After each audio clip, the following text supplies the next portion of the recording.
Good evening. This week's discussion is, do you think virtual laws should be the same as the laws we use in the real world? Do you think that physical or emotional abuse of a virtual victim should be treated as though it was a real person? Why or why not? And are soft laws sufficient for virtual or augmented reality? I think that there are some scenarios where virtual laws should be treated as laws that we use in the real world.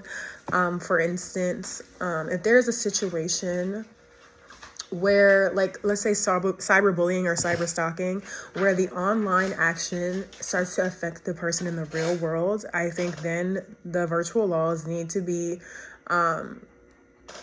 similar or hold somewhat of the same weight as our actual laws in the real world. As to physical or emotional abuse of a virtual victim, and should it be treated as though it was a real person?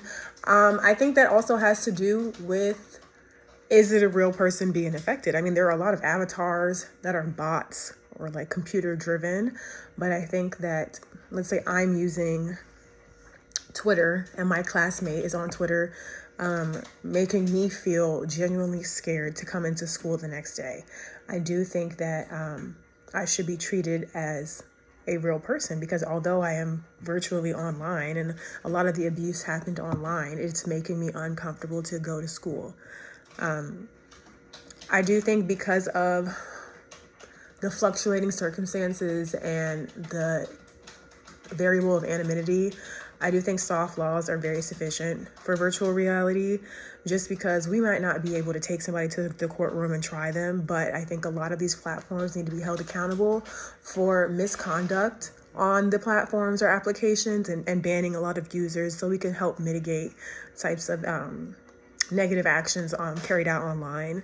And I just don't see us having hard laws around virtuality because of how much of cyberspace changes and the environment changes, or we have new updates to apps, things and such like that. So I think soft laws are as good as they're going to get for now. But yeah.